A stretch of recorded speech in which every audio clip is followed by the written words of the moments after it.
You know, there's a specific kind of recurring nightmare that I think anyone who's ever tried to learn a second language is intimately familiar with. Mm. You're in a foreign country, Paris, Tokyo, wherever. You walk up to a counter to order a coffee, just a simple coffee. You know the words, you've memorized the grammar, you're ready. But the moment you open your mouth, nothing. The freeze. The freeze, the connection between your brain and your mouth just, it just snaps. And you're just standing there smiling awkwardly. Oh, it's the classic performance anxiety gap. It's this huge canyon between, knowing a language in a textbook and actually using it to communicate. Precisely. And that gap, that terrifying silence, is exactly what we're grappling with today.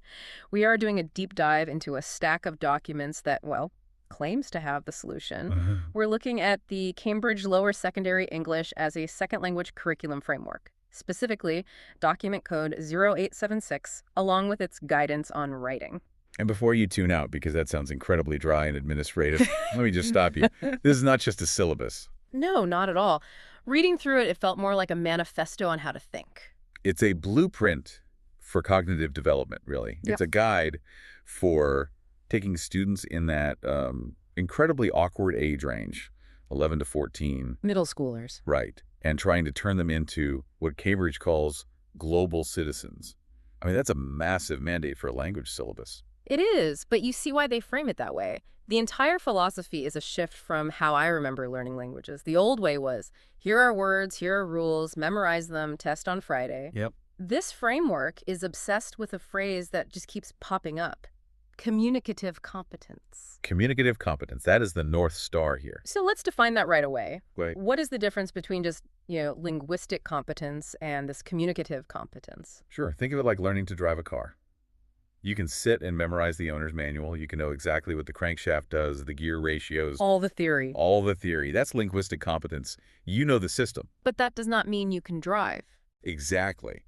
Communicative competence is getting in the car, merging onto the highway at rush hour, and actually getting to the grocery store. Okay. This framework cares less about whether a kid can recite a grammar rule and more about whether they can use English to solve a problem. So it's utility over theory. It's utility powered by theory. And that philosophy dictates the whole architecture of the curriculum. That was the first thing that really jumped out at me. Structure. Yeah. Yeah. If you look at a first language English curriculum for native speakers, you usually see 3 pillars.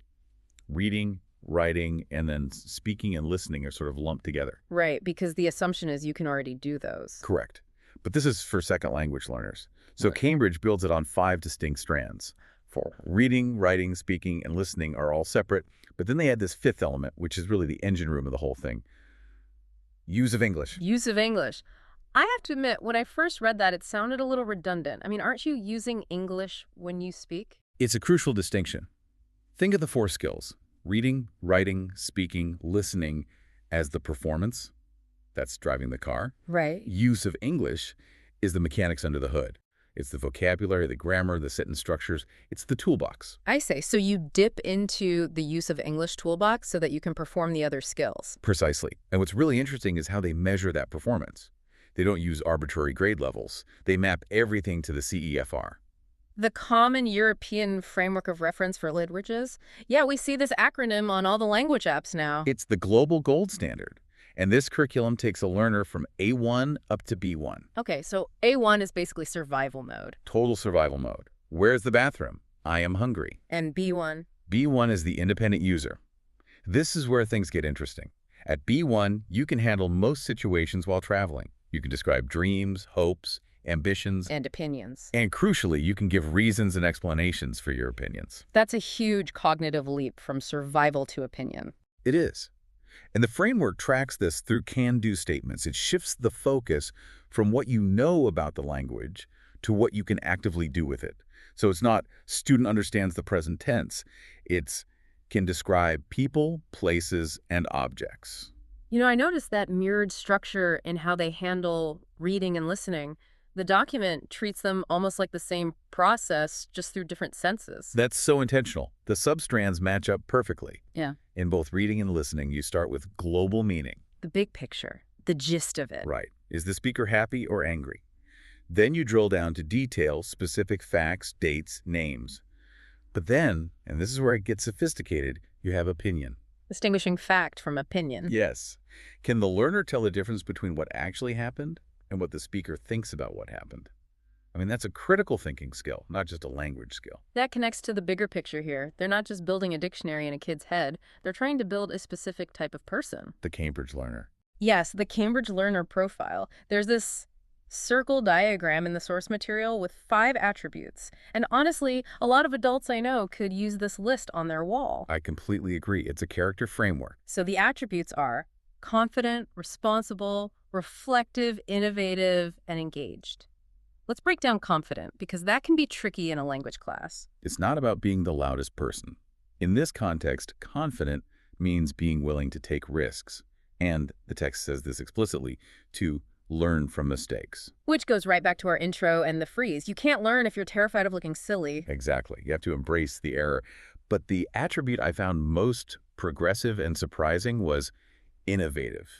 Innovative. Yeah, how does that apply to grammar? The text defines it in a very specific way. An innovative learner should make connections to their own language. Now that is a huge shift. For decades, the rule was total immersion. You step into the English classroom, your native language, your L1 stays at the door. The English-only policy, yeah, sink or swim. But this framework says, no, use your native language as a bridge. Compare how a concept works in English to how it works in your home language. That seems so much more validating for the student. It's saying, you aren't an empty vessel, you already have a complex language system in your head. It creates a comparative mindset. And that leads directly to the reflective attribute. They want students to think about how they learn. Metacognition. Exactly. Thinking about thinking. If you can teach a 13-year-old to understand how they learn best, you've given them a skill for life. So we have the architecture, the user profile. I want to get into the weeds now of how this actually looks in a classroom. The source talks a lot about an integrated approach. This is basically the death of the isolated grammar lesson. Rest in peace, worksheets. Well, the worksheets might still be there, but they're not the main event. In the real world, you don't pause a conversation to do a fill-in-the-blank exercise. Right, you're doing everything at once. Exactly. Yeah. And the document is a great example for Stage 7 learners. The code is 7sword.02. Okay, what's the objective? It says summarize and make some links in their response to what others say. Sounds simple enough. Summarize what he said. But when you unpack the cognitive load there? Wow, it's incredibly complex. Think about it. First, the student has to listen. That's the receptive skill. Step 1. Then they have to access that use of English toolbox. They need reported speech forms. They have to mentally convert, I'm going to the store, into, he said that he was going to the store. Which means changing pronouns, backshifting the tense. And they need sentence structure. Yeah. Like connectives. He said this because of that. And then finally they have to speak. So listening, use of English, speaking all firing at once. That is integrated learning. Okay. You teach the grammar so that they can do the summary, not just to pass a quiz on the grammar. It makes sense. But this has to be intimidating for a student. And that brings us to, I think, the scariest part of learning a language. Writing. The blank page. The ultimate adversary. And the source material is really honest about this. It lists the challenges. Low motivation, fear of errors, and the teachers struggle to correct mistakes without, killing a kid's confidence. It's a very delicate balance. Cover page in red ink, and the student just shuts down. So the guidance on writing offers some specific techniques. One is called fast writing. I love this one. It's designed to bypass that little editor in your head that second-guesses everything. So how does it work? You give the students a topic, set a timer for maybe 3 minutes, and the rule is you cannot stop writing. The pen must keep moving. But what if they don't know a word in English? That's the key. They're told to either leave a blank or, and this goes back to being innovative, write the word in their native language. Really? So they're explicitly allowed to code switch in the exercise? In this specific activity, yes. Because the goal isn't accuracy, it's fluency. It's about getting ideas on paper. If you stop to look up umbrella in a dictionary, you lose the whole thought. That's incredibly liberating. It prioritizes the thought over the mechanics. Exactly. Another one they mentioned is very tactile, called sentence building. With the physical cards? Yes. You give a group a set of cards, each with one word on it. Yesterday, I went to market. And they have to physically arrange the cards to build a correct sentence. It turns grammar into a collaborative puzzle. It does. And it gets them talking about language without even realizing it. Does yesterday go here or here? And then there's running dictation. This one just sounds like organized chaos. It is high energy, but it's brilliant. You stick a text on the wall. One student is the runner, the other is the scribe. The runner runs to the wall, memorizes a sentence, runs back, and dictates it to the scribe. So they're integrating reading, memory, speaking, listening, and spelling all at once. And movement. It physically associates language with activity, wakes everyone up. But eventually the teacher has to look at the written work, and we have to talk about feedback, because the document has this very specific warning in bold text: do not overemphasize grammar and correctness. It does say that. And the research is clear. When a student gets a paperback that's just covered in red ink, the bleeding page, they don't learn. They just feel defeated. So what's the alternative? Don't correct the mistakes. No, the text suggests using marking codes. It's a way of putting the ball back in the student's court. How does that work? Instead of fixing the mistake for them, the teacher just puts a code in the margin, like T for tense or WW for wrong word. So the student has to become a detective. Exactly. They see a T, and they have to think, okay, I messed up the time. Did I use go instead of went? It forces them to engage with their own error, which helps them remember. That's smart. And the document also mentions that students often find peer feedback more motivating than teacher feedback. Oh, absolutely. If a teacher tells you your story is confusing, you can brush it off. But if your friend reads it and says, I don't get this part, that lands differently. You want to be understood by your tribe. Yes. It raises the stakes socially, which increases the effort.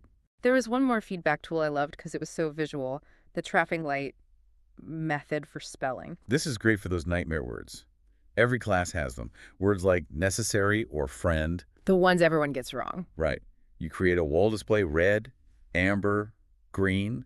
The really hard words start on red. That's the danger zone. And as the class gets better at them, You physically move the word card to amber, and eventually, when they've mastered it, to green. It visualizes progress. It gamifies the process. So let's ground all this in one final concrete example from the source. They give a sample lesson plan for writing a restaurant review. A classic. It's so practical it relates to their actual lives. But the lesson doesn't start with writing. It starts with a brainstorm. Right. You arm them first. You draw a table on the board. Positive adjectives versus negative adjectives. Friendly versus rude. Delicious versus disgusting. You build the vocabulary bank. Then they look at a model text, but not just for spelling. They're looking at the tone. This is key. Is the review formal, friendly, angry? This teaches the concept of register. And the lesson plan has this brilliant twist to teach register. Take a text and rewrite it in the opposite register. Yes, so you take a formal letter of complaint.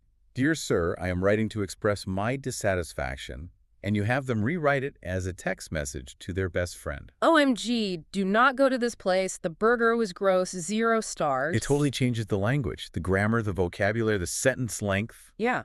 everything. It teaches audience awareness. Writing isn't just words on paper. It's knowing who is going to read them. And that is a life skill. Knowing how to email your boss versus how to text your spouse is probably the most important use of English skill there is.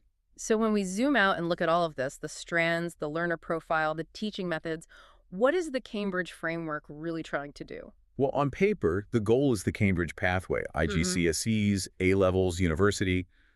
But if you read between the lines, it's about agency. Yes. The framework treats the learner not as a bucket to be filled with words, but as an active participant who is responsible and reflective. They're allowed to make mistakes. They're encouraged to have opinions. It's moving away from English as a subject I study to English as a tool I use. Precisely. And in our world, giving a young person the confidence to use that tool, even imperfectly, is an incredibly powerful thing. It is. It takes the fear out of that nightmare we talked about at the beginning. You might still freeze for a second, but you have the tools to unfreeze. And you know that making a mistake isn't failure. It's just data. It's part of the process. Before we wrap up, I want to leave you with one final thought. It's from that innovative learner section. The text suggests that L1 interference, when your native language messes up your English, shouldn't be seen as a failure. It should be seen as a comparative tool. It raises a fascinating question for all of us, no matter what we're learning. We often try to keep new skills separate from old ones. But maybe we should be doing the opposite. How could we learn something new, like coding or cooking? By actively looking for the friction between the old way we know and the new way we're learning. Use what you know to decode what you don't. A powerful takeaway from a middle school syllabus. Thank you for listening to this deep dive into the Cambridge Lower Secondary English Framework.